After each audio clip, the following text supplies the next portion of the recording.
Good evening, my friends. Tonight we are going back to that damp, shadowy, yet strangely romantic age of chimes and stone halls to gently slip into the life of a medieval knight and feel from the inside what that truly meant. You will hear the weight of armour being taken off piece by piece, the soft thud as it's set carefully onto wooden stands, the faint ring and scrape of metal that once meant danger and duty and now only echoes in a quiet room. You will feel the warmth of a great fire roaring in a castle hearth, the crackle of logs, the smell of smoke and resin and old wood. You are sitting close to the flames with an oilcloth in your hand, slowly polishing your sword, watching the light slide along the blade as you think about your vows, your responsibilities, and the strange path that brought you here. So before you fully relax, if you'd like, you can tap subscribe. But only if you truly enjoy this kind of story. Your support matters more than you might think. And as we begin, I would love to see you leave a little note in the comments. Tell me which city you're listening from and what time it is right now where you are. Now, dim the lights. Let the sound of the bells in the distance fade into the background of your mind, and let's step together into tonight's story. You are 7 years old. At this age, children today might still cry over a piece of candy, still run around barefoot in the yard, still cling to their mother's skirt when strangers come. But for you, childhood is already over. Morning mist still clings to the fields outside the castle. The air is damp and cold, and the sky is only just beginning to lighten. Your mother pulls you from your warm bed and dresses you in a new outfit. Stiff, unfamiliar, not quite comfortable. Outside, a carriage waits in the courtyard. Your father, a quiet, reserved knight with a weathered face, stands nearby. He doesn't hug you. He doesn't cry. He only lays a heavy hand on your small shoulder and looks at you with an expression that is not tender, not exactly proud, but serious, as if he's weighing you against the future. Before you fully understand what is happening, you are lifted into the carriage. You don't even get to say goodbye to the little hunting dog that sleeps at the foot of your bed. The wheels begin to move with a slow, creaking rhythm. You press your face to the tiny window, watching your world slide away. The grey stone fortress you call home shrinking with every turn of the wheel, until it disappears behind a line of rolling hills. Tears blur your vision. You cry quietly, then louder, but no one reaches out to comfort you. In the carriage, there is only a servant sent to escort you. He does not look at you. He watches the road like he is guarding a package, not a child. In a sense, that's what you are. Something precious being delivered from one noble house to another. You are being sent to the castle of another baron, a friend of your father's, or perhaps his overlord. From today onward, you will serve in his household as a page. This is the beginning of your long education as a knight. Sending a 7-year-old away from home might sound cruel, but in your world, this is completely normal. It is education. It is also investment. Noble families weave alliances by sending their children to serve and be raised in each other's castles, building an invisible net of obligation and loyalty across the land. You are one small knot in that net, tiny but important. Of course, at 7 years old, you understand none of this. You only know that you have been taken away and left behind. You cry until you are exhausted, then your small body finally gives in and you fall asleep to the rocking of the carriage. After days of jolting wheels, rough roads, and unfamiliar inns, you arrive at your new home. A castle larger and more imposing than your father's, its walls higher, its towers sharper against the sky. The Baron's wife greets you with a formal embrace. Her dress smells faintly of spices and perfume, a warm, pleasant scent, but her eyes are distant and cool. She passes you off almost immediately to the castle's steward, and just like that, your new life begins in a place where no one knows you, and no one has any reason to care who you used to be.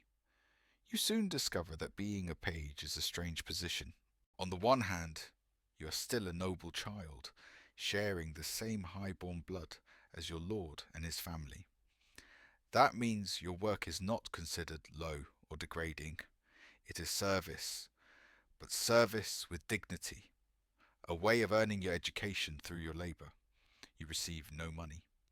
Your pay is your food, your clothes, your lessons, and the chance to learn the skills of your class. On the other hand, your daily tasks look very much like those of the household servants. Your day begins long before sunrise. There is no mother's gentle voice, no soft hand shaking your shoulder. Instead, the cold from the stone floor seeps through the thin mattress and wakes you, and someone calls out roughly that it's time to get up. You scramble into your clothes along with several other boys your age, nervous, sleepy pages, all far from home. Your first stop is the stables. There are real grooms and stable hands, of course, but you must learn to care for horses as well. You haul buckets of water that are almost too heavy for your small arms.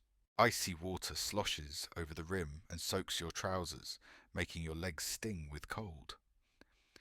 The powerful war horses snort and stamp in their stalls. Steam curls from their nostrils into the chill morning air, and their size and strength both frighten and fascinate you. From the stable, you go to the armory.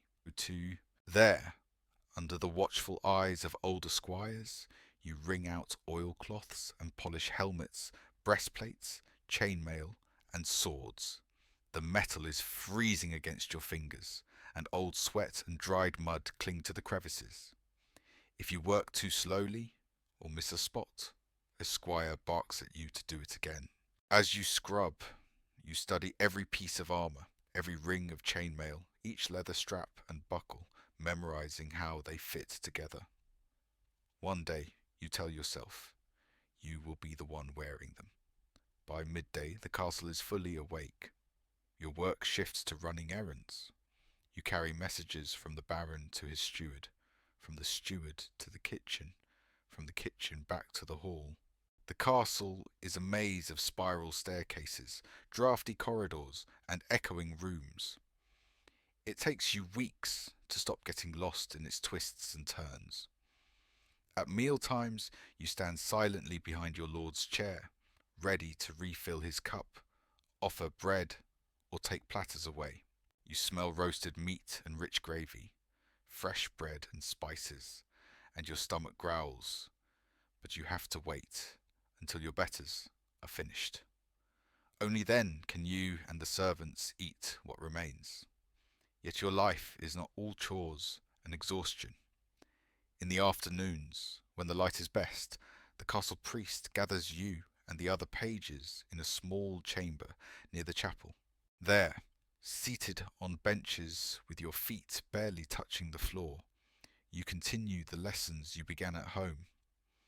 Paper is far too expensive, so you practice writing on wooden tablets coated with wax, scratching letters into the surface with a metal stylus.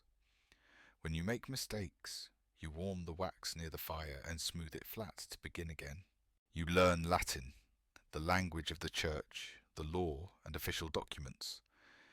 Your family tutor introduced you to its basics before you left home, so you pick it up faster than some of the other boys. You stammer through prayers, copy fragments of scripture, and watch the priest turn the pages of beautifully illuminated manuscripts that you are absolutely forbidden to touch. Each of those books took months or years for monks to write and decorate by hand on animal skins. One slip of your dirty fingers could ruin what cannot be easily replaced. You also learn softer skills. You are taught to play an instrument, perhaps a lute or a small harp. Your fingers pluck clumsy notes from the strings, while the baron's lady occasionally glides past, correcting your posture or your fingering with a faintly impatient smile. You learn courtly dances, carefully counted steps, and patterns that leave you blushing when you get them wrong, and your fellow pages snicker. In the glow of candles, you sit across from another boy at a rough wooden chessboard. The carved pieces are simple and worn, but in your imagination they are armies, kings, and knights. You learn to think ahead, to sacrifice now for an advantage later, to see not only the move in front of you, but the shape of the whole game. It is more than a pastime. It is quiet training in strategy and power. On rare clear days, you're allowed to join the Baron's hunting party. That is when your heart beats fastest. You're assigned to the falconers group, learning how to care for the hunting birds. The first time a sleek peregrine falcon perches on your padded arm, its talons gripping the glove hard enough to bruise, your chest tightens with awe and fear. Its sharp eyes study you with a piercing intelligence that makes you feel transparent. The falconer tells you that a well-trained hunting bird can be worth more than its weight in gold. In this world, falconry is more than noble entertainment. It is a source of food for the castle and a symbol of status. Scholars centuries later will argue whether training with hawks was an essential core skill for noble youths or more of a luxury pastime. For you, the debates don't matter.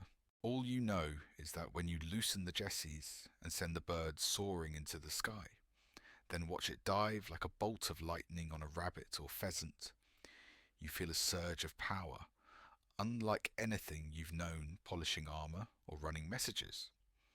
In that moment, you begin to understand what it means to belong to the ruling class. Week after week, year after year, time passes in a rhythm of chores, lessons, and small privileges. You grow. Your legs lengthen, your voice deepens, awkwardly catching in your throat. By the time you are 14, you are no longer the little boy clutching the window frame of a carriage. In a solemn ceremony, the Baron announces before his household that you and several others are no longer pages. You are now squires, attendants to knights in training to become knights yourselves. Your life changes overnight. Instead of serving the entire household, you are assigned to one man, a seasoned knight named William. He has a face carved by wind and war, and a jagged scar that runs from his eyebrow to his jaw. When he smiles, the scar twists like a living thing.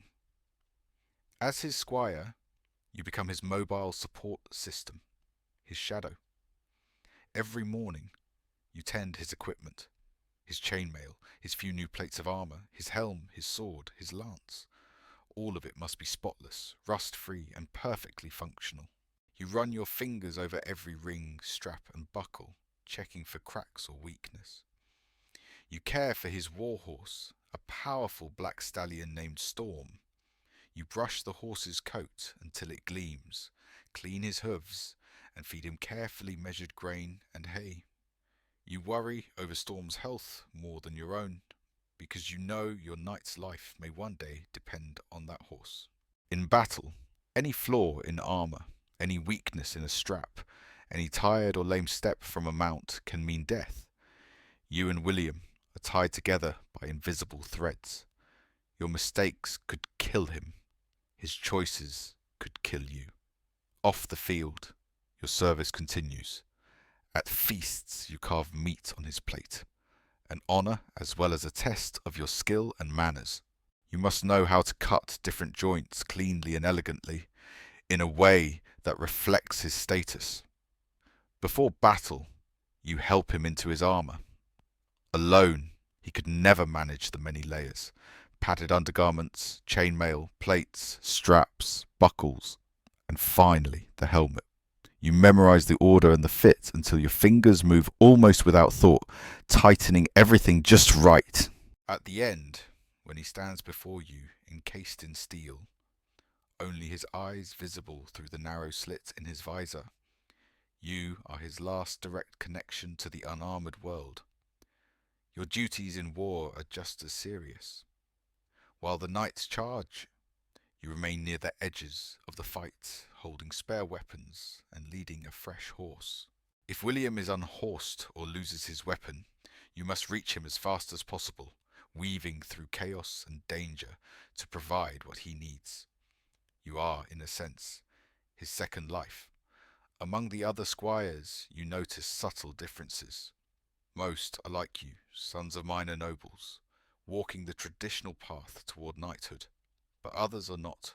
One squire named Thomas, strong and capable, was born without any noble blood. He earned his place by saving the Baron's life in a border skirmish. He trains harder than anyone, loyal and fierce, but he knows he may never be knighted. The cost of armour, horses, and ceremony is simply too high. His fate will likely be to serve as a squire for life. In theory, the world of knights is a pure circle of noble birth and chivalric ideals. In reality, it is patched together from lower-born men, ambitious families, and the rare wealthy merchant who can buy his son a place by paying for another man's equipment. These exceptions, though uncommon, show you that even in a world obsessed with bloodlines, money and military value can pry open doors that birth alone would keep shut. Your training intensifies. The drills you did as a page now seem light compared to what William demands. Every afternoon you go out to the practice yard to face a silent opponent, the pell, a sturdy wooden post driven deeply into the ground. It stands about as tall as a man, and it is your enemy. William hands you a special practice sword, a wooden waster that feels horribly wrong in your grip. It weighs almost twice as much as a real sword. The first time you lift it, your arms sag. William tells you this comes from old Roman wisdom. Train with double the weight, and the real weapon will feel light as air. You begin to strike the pell again and again. Overhead blows, side cuts, thrusts. At first your form is poor. William shouts corrections from the side of the yard. Your stance is too high, your shoulders too tight, your cut too slow, your feet in the wrong place. Sweat stings your eyes. Your arms burn. Your palms blister and then harden into calluses. Day after day, you repeat the same movements hundreds, then thousands of times, until your muscles remember what your mind no longer has to think about. Later, historians will say that training at the Pell built strength, accuracy, and basic technique. Some old verses, like the poem of the Pell, insist that the thrust is more deadly than the cut. Blades may glance off armour, but a well-aimed thrust can find a gap and kill. William's teaching reflects this subtle shift. Some days he has you sweep your heavy practice weapon in wide arcs, chasing the power of a single devastating blow. On other days, he forces you to focus on quick, precise thrusts, teaching you to aim for joints, gaps, and weaknesses in an enemy's protection. You also train with shields, learning to block, bash, and even strike with the rim. You practice with axes, maces, and warhammers. In another corner of the yard, devices spin and swing for lance drills. If you miss your strike, a weighted arm swings back to smack you and remind you of your mistake. By night, you fall into bed, aching everywhere, your hands trembling as you raise your supper bowl. But each morning, you get up again. When you look at your reflection in polished metal, you see that your shoulders have broadened, your arms have thickened, and your posture has changed. Sweat, pain, repetition, these are forging you into something new. Not just a young man, but a weapon in human form. Years pass. One spring, when you are about 21, news reaches you that makes it hard to sleep. William and your lord have decided that you are ready. On Easter, you will be knighted. 14 years of service and training are coming to their turning point. With joy comes anxiety. You know that knighthood is not only an honour, it is also an expensive burden. The night before the ceremony, you follow tradition. Servants fill a large wooden tub with hot water and herbs. You bathe thoroughly, symbolically washing away the dirt and sins of your old life. Then you put on a plain white robe and walk alone into the castle's small chapel. On the altar before you lie your new sword and armour, shining in the candlelight. You stay there through the night, watching, praying, thinking. Your knees ache on the cold stone. Your mind drifts through memories of childhood, of polishing armour, of hawk hunts and training blows struck against the pell, of William's gruff corrections and rare, quiet praise. In the morning, you change into richly decorated ceremonial clothes. In the great hall, in front of your lord, William, and many others, you kneel and swear oaths to be loyal to your lord, to protect the church, to defend the weak. Then your lord draws his sword and lightly taps each of your shoulders. This is the accolade, the symbolic blow that turns a squire into a knight. It looks gentle, but the transformation it represents is enormous. The ceremony is beautiful and moving, but also crushingly expensive. A good suit of plate armour costs more than you care to think about. In some records, a set might cost as much as a skilled craftsman earns in several years. And that's only the armour. A trained war horse, bred and raised for battle, can cost even more, sometimes as much as dozens of regular horses or hundreds of cows. Your father has emptied years of savings to give you what you need.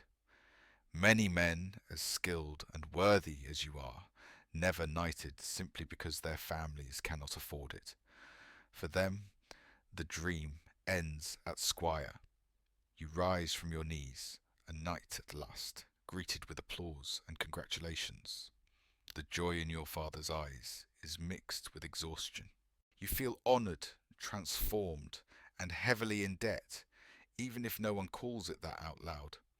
When the celebrations are over, your lord keeps his promise and grants you a fief, a modest estate with some fields, a small village, a patch of woodland, and a stream.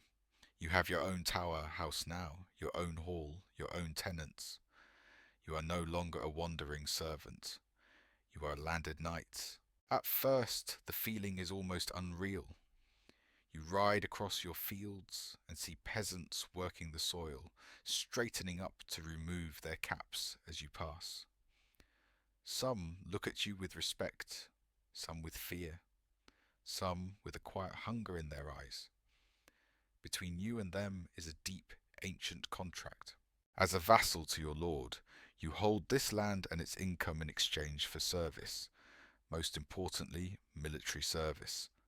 When your lord calls, you must come, fully armed, with your horse, your squire, and a small retinue of men, ready to fight for a set number of days each year, often 40.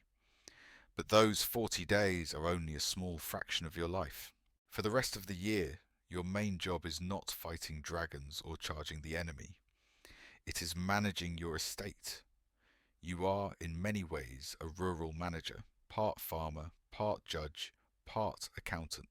You must oversee planting and harvest, ensure that your tenants fulfill their labour obligations, manage grain, wood, animals, and rents, and send a portion of everything up the chain as tax to your lord. You also chair the manor court, the lowest level of justice in your world. Every few weeks, villagers gather in the churchyard or on a patch of open ground. As lord of the manor, you, or sometimes your steward on your behalf, sit in a special seat.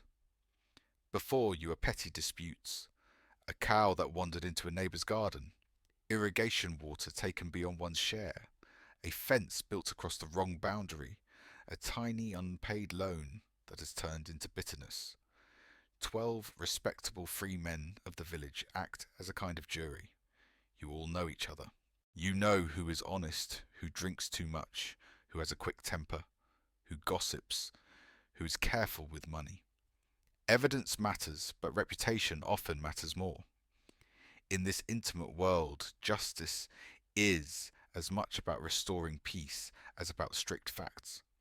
The court also brings in money. Every case carries fees and fines, and most of those coins end up in your purse. You begin to see why some lords love inventing new minor regulations.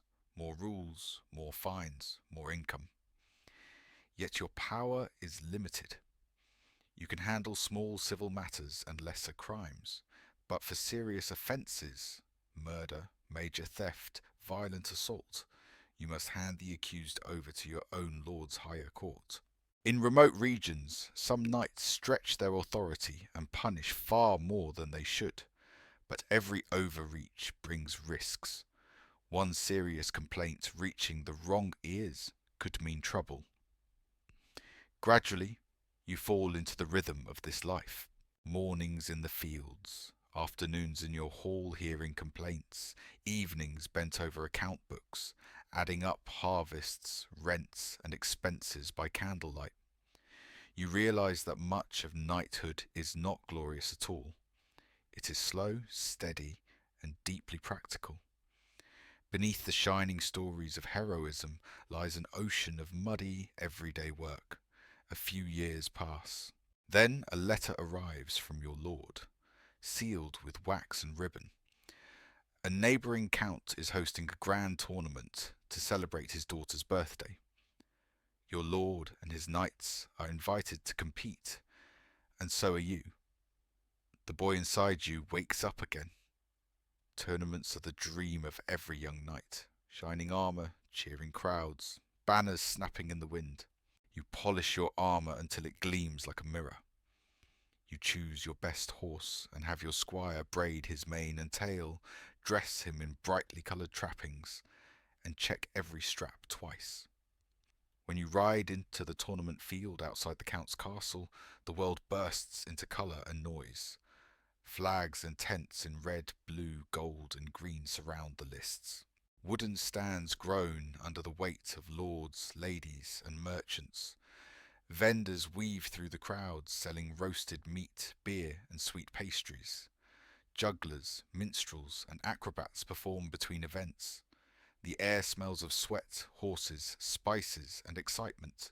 High in the stands, noble ladies in elaborate gowns settle themselves with their maids, laughing and whispering as they scan the field for handsome knights to admire. At one end of the stands, you notice a small knot of black-clad clergy, the local bishop and several priests. Their faces are stern, their eyes cool. You remember what William told you long ago. Many churchmen despise tournaments. To them, these events are vain, worldly spectacles, bloody games of pride and reckless violence. They see them as distractions from the true calling of a knight, to defend the faith and fight real enemies, not fellow Christians, for glory and the smile of a lady. At certain times and places, the church even went so far as to deny Christian burial to knights killed in tournaments, threatening them with hell if they died in such games. While you are thinking about this, trumpets sound. The first event is the melee, a mock battle between teams of knights. At the ends of a broad field, two groups line up, lances, shields, and horses ready. When the signal comes, both sides surge forward, colliding in a wild clash of hooves, wood, and steel. Men shout, horses rear, lances splinter, and soon knights are grappling, striking with blunted swords, trying to unhorse each other in a chaos that looks, from the outside, a lot like real war. Later comes the joust. One-on-one runs along a wooden barrier, your lance aimed at the opponent's shield or helmet, his lance aimed at yours. The crowd loves it. The impact, the flying splinters, the rare but dramatic fall, This is the show everyone came to see. Historians will argue endlessly about whether tournaments were training for war, sport, or business. For you, they are all three. You test your skills under pressure. You entertain a crowd. And if you are lucky, you make money. A victorious knight can claim not only prizes, but also his defeated opponent's horse and armour, property worth a small fortune. For a debt-laden new knight like you, a few good days in the lists could change your finances significantly. As you prepare for your first bout, your heart pounds. Across the field, you notice a rival knight mounted on a magnificent white horse, its coat shining like polished ivory. You can't help but think, if I unhorse him, that horse could pay off half my debts. Once again, honour and practicality weave together inside you, impossible to separate. The melee is exhausting. You survive, and even distinguish yourself a little. That evening, the Count hosts a great feast in his hall. You sit not as a servant, but as a peer, among many other knights. Long wooden tables are covered with clean linen cloths. Yet when you sit down, you notice something odd. There is no plate in front of you. Instead, there is a square of dark, stale bread, several days old and quite hard. The older knight beside you tells you this is your trencher. In your world, pottery plates are rare. Bread plates are common. Servants bring huge platters piled with roasted boar, spiced swan, thick stews, and coloured vegetable mashes. Every 2 guests share one platter. With your eating knife and your fingers, you lift food onto your trencher. Juices and gravies soak into the bread, turning it soft and heavy. You watch how the more experienced nobles eat. They use 3 fingers, thumb, index, and middle, to take food, chew quietly, avoid spilling. You mimic their grace as best you can. Music floats down from a gallery above, where minstrels play lutes and sing. Jesters flip and joke on the floor, entertaining between courses. The hall is loud, joyful, and a little overwhelming. After some time, your trencher is a soggy, greasy mess, filled with the flavours of everything you have eaten. You are tempted to pick it up and devour it. You are still hungry. But as you raise your hand, the old knight at your side stops you sharply. "Don't," he murmurs. "To eat your own trencher is bad manners." You freeze, confused. He explains that when the feast ends, servants will collect all the used trenchers. They will not be thrown away. They will be given out at the gates to the town's poor, or fed to the Lord's dogs. You look down at your soaked piece of bread and suddenly see it differently. For you and your peers, it is a disposable dish. For someone outside these walls, it will be precious food. In that moment, a strange feeling rises in you, a mix of guilt, superiority, and unease. This simple object, this soggy bread, has become a symbol of the gulf between your life and theirs, and of how charity and power can be woven together. Tournaments bring glory and money, but they also bring something else: attention. During a pause between events, the Count's young, beautiful wife walks past you. For a heartbeat, her eyes meet yours. She smiles, a small, mysterious curve of the lips, and then moves on. Your heart stutters. You do not know what that smile means. Was it simple courtesy? Admiration for your performance? An invitation to something more dangerous? You remember stories of courtly love, the romantic ideal sung by troubadours, a brave knight dedicating his service to a high-born lady, often married to someone else. He fights for her, writes poems for her, wears her token on his sleeve. In theory, their bond is spiritual and noble, rising above the physical. In practice, it is complicated and risky. Some say it is about love. Others say it is another kind of politics, a way to gain influence through the favour of a lady who herself is trying to navigate court intrigue. An older knight notices your confusion and chuckles quietly. "Welcome," he says, "to the game of courtly love." You feel as if you are being drawn into a new kind of battlefield, one that uses smiles and glances instead of steel, where skill means clever words and self-control instead of strength. In its own way, this game trains you too. It forces you, a man raised for violence, to practice patience, subtlety, and emotional awareness. It teaches you how to move in the delicate atmosphere of courts and palaces, where one wrong word can be more deadly than a poorly aimed thrust. After the tournament, you return to your estate with a bit more coin, a bit more reputation, and a heart mixed with pride and questions. Life settles again. Fields, courts, accounts. Seasons turn. Then, one autumn day, the peaceful rhythm shatters. Messengers arrive, horses lathered with sweat. The king is at war with a neighbouring realm. Your lord has been summoned to raise his contingent. As his vassal, you must answer the call. War. You have heard about it all your life, trained for it all your youth, played at it in tournaments. But now it is real. You scramble to prepare. You order your squire to inspect every rivet and strap on your armour, sharpen your weapons, pack supplies. You choose several strong young men from your tenants to serve as foot soldiers and archers.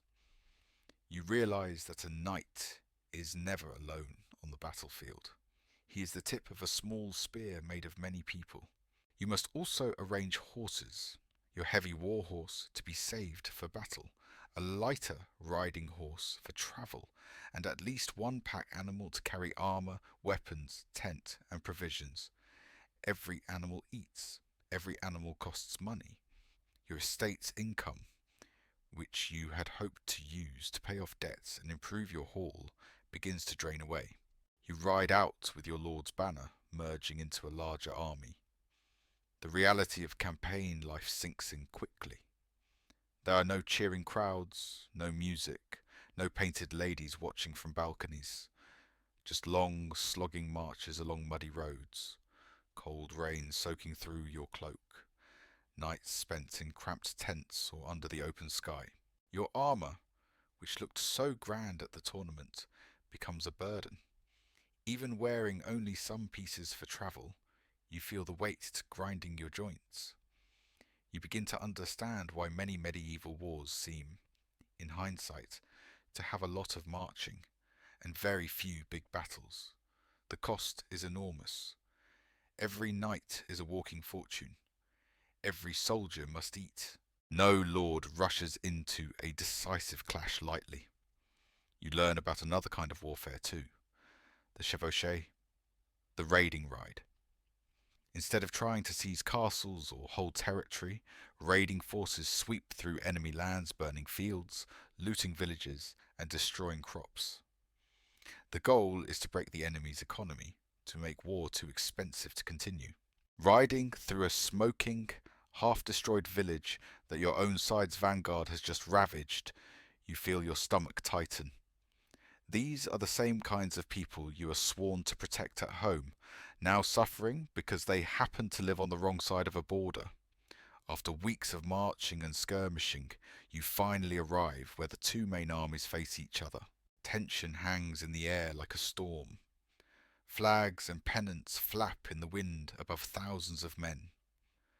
The night before battle, sleep is shallow and full of images. Firelight on helmets, the glint of spear points, the sound of distant drums. In the morning, you strap on your full armour with your squire's help, feeling the familiar but always slightly suffocating embrace of steel. You mount your war horse. Your lord arranges his knights in formation. Your heart is beating so hard you can feel it in your throat. "Don't think too much," William once told you before a skirmish. "Just stay with me." Now his words echo in your mind. Horns sound. The order to advance ripples through the ranks. You lower your visor.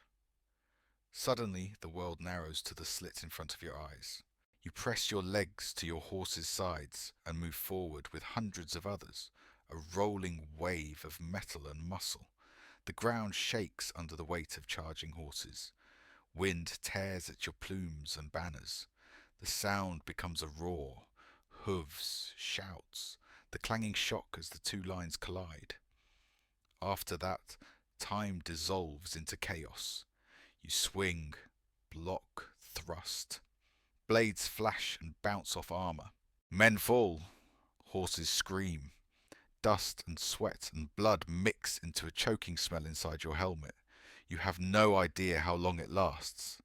At some point you find yourself separated from the main group. Ahead, you see an enemy knight whose horse has gone down, an arrow buried deep in its chest. The animal thrashes, pinning its rider's leg. With desperate effort, the young knight manages to free himself. His shield is gone. His helmet is crooked. His face is pale and streaked with dirt and sweat. You ride toward him, sword levelled. He raises his empty hands and shouts, in the language of his side, that he surrenders. For a heartbeat, your instincts scream at you to finish him. But another knowledge pushes through. A captured knight is worth more alive than dead. In your world, there is a well-known system of ransoms. Knights taken prisoner can buy back their freedom with money, sometimes enormous sums depending on their rank and family. Killing him would bring you nothing. Capturing him could pay for your armor, your horses, maybe even improvements to your estate. You signal to him to drop any hidden weapon. He complies, trembling. Some of your own common soldiers run up, weapons raised, eager to strike him down. To them, enemy is enemy. Noble or not, he is the other side. You block them with your horse and your voice. No, you say. He is my prisoner. They stare at you, resentful and confused. For them, there is no ransom system. If they are captured, they will likely be killed. Ransoms are a privilege of the knightly class. A brutal line drawn not just between sides, but between social ranks. You have, in that moment, chosen profit and custom over vengeance. Later, amid the wounded and the dead, you negotiate with your prisoner. He gives you his family name, swears that his relatives will pay a fair ransom. There is no fixed price list. The amount will depend on his status, his family's wealth, your bargaining skill, and their willingness to pay. If they cannot, he may remain a captive for years.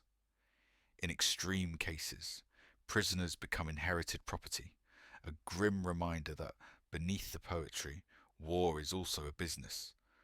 The battle ends in a costly victory. Your side holds the field, but both armies are mauled. On the way home, passing through a bustling town where the army stops to rest, you witness something that shakes you in a different way. A crowd gathers in the market square. Curious, you approach. A thin, frightened man stands before a judge. He's accused of stealing bread. He insists he is innocent. There is little evidence either way. The judge decides to use an old method, trial by ordeal. A glowing iron bar is brought out of a brazier, red hot and terrifying. After a priest prays solemnly, the man is told to take the iron in his bare hands and walk 9 steps. The square falls silent. He does as he is told. The smell of burning flesh rises. He stumbles and almost collapses, but somehow completes the steps. His hands are then wrapped in clean cloth, sealed with wax by the priest. In 3 days, the bandages will be removed. If the wounds are healing cleanly, he will be declared innocent. God has healed him. If they are festering, he will be declared guilty. God has refused him. To you, watching, it feels horrible and arbitrary. How can someone's fate depend on the way a burn heals? You hear of other ordeals too, being thrown into water to see if you float or sink, carrying stones, or walking across hot ploughshares. And yet, for centuries, people believed that God would intervene in such tests to reveal truth. Only later, under pressure from reforming popes and kings building more rational legal systems, would ordeals be phased out. In your time, they are still very real, very painful, and strangely accepted. You return to your estate older, richer, from ransom money, but also more tired inside. You have seen the shining surface and the cracked foundations of your world. As the years go on, you notice more changes. On some battlefields, lines of common archers with longbows stand behind sharpened stakes. Their arrows, heavy and sharp, fly from great distances, falling like deadly rain. You witness fully armoured knights, men like you, toppled from their expensive horses and pinned to the ground by shafts that punch through thinner armour or find joints and seams. Later, crude firearms appear, hand cannons and early guns. At first, you laugh at them. They are awkward, slow to load, barely accurate. But then you see one fired at close range. The thunderous boom, the choking smoke, and the brutal impact of a lead ball smashing into a breastplate, denting it inward with lethal force, are unforgettable. No matter how thick you make your armour, there is a limit. You cannot simply wrap yourself in more and more metal without becoming a prisoner inside your own protection. Armourers respond by shaping plates more smoothly, hoping to deflect bullets. But every improvement adds weight and strain. You begin to feel like a relic, a heavily equipped, heavily trained relic who can still be killed by a peasant with a cheap weapon. Kings, too, are changing. They start to rely less on feudal levies like you and more on professional soldiers paid directly from royal coffers, men with guns, uniforms and loyalty to the crown rather than to local lords. The title knight itself starts to shift. You see young men at court who have never known mud, fear or the weight of a real sword, yet they are dubbed knights as a mark of honour or favour. For them, knighthood is a fine word and a glittering chain, not a lifetime of training and financial strain. Once you are called upon to help suppress a peasant revolt. You ride out, armoured, at the head of your men, facing farmers and labourers armed with pitchforks, scythes and desperation. As you drive them back under orders, your heart feels heavier than your armour. You no longer see yourself as a noble protector. You feel instead like an instrument used to hold down a shaking order. Time wears on. Your hair greys. Your joints protest when you mount a horse. You spend more days in your hall than in the saddle. You hear more talk of royal decrees, taxes and standing armies, less talk of feudal duties. You watch your grandchildren grow. One summer afternoon, in the small courtyard of your manor, you doze in a chair, while your 7-year-old grandson plays at your feet. In his hands, he holds a painted wooden knight. Little shield, little sword, tiny horse. He runs it along the stones, making charging sounds, acting out brave battles and daring rescues, just as you once imagined them. You look at him and see yourself from so long ago. You wonder what stories he will hear about men like you. Perhaps they will be turned into neat romantic tales. Pure honour, shining armour, noble quests. Perhaps all the mud, fear, hunger and hard arithmetic of money and blood will be scrubbed away. Perhaps chivalry will become a beautiful word, polished smooth by time, while all the painful, complicated truth sinks out of sight. You do not know whether you are the last flicker of a dying age, or the seed of a legend that will grow larger than life. You only know that the world you spent your life serving is changing into something you barely recognize. Still, in this quiet moment, with sunlight warming the stones, with the smell of grass and distant cooking fires in the air, With the sound of your grandson's laughter ringing clear, you feel a gentle peace settle over you. The bells of a nearby church toll the hour, slow and soothing. Somewhere, a dog barks and then lies down again. The wind stirs the leaves. The heavy armour you once wore sits on a stand inside, no longer a second skin, just an object. Its steel catches the light, but inside it is hollow. You close your eyes. The story of your life as a knight is reaching its final lines. As you listen now, far away in your own time and place, you can let that armour rest with him. You don't have to carry any of it. No weight of steel, no weight of expectation. Imagine for a moment that you are lying carefully down on soft grass after a long ride. The sounds of battle are gone. The clatter of hooves has faded into the slow, steady rhythm of your own breathing. The trumpet calls that once made your heart race have melted into something much gentler. The faint hum of night insects, the whisper of wind outside your window, the quiet in your room, the cold tightness of armour around your body has become the warm, reassuring weight of a blanket pulled up around your shoulders. The flicker of torchlight on stone has become the glow of a small bedside lamp, steady and kind. You are safe. There is no lord calling you to war, no steward waiting with account books, no field demanding your attention. There is only you, here, now, and the slow unwinding of your thoughts. You have travelled through years in a single story. You have walked as a child taken from home, as a page, a squire, a knight, a landlord, a warrior, a tired old man watching a child play. Now you do not need to be any of those people.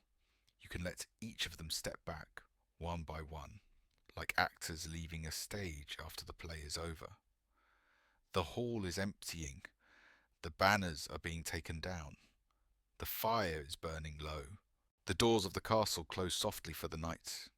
You are simply a listener who has reached the end of a long tale.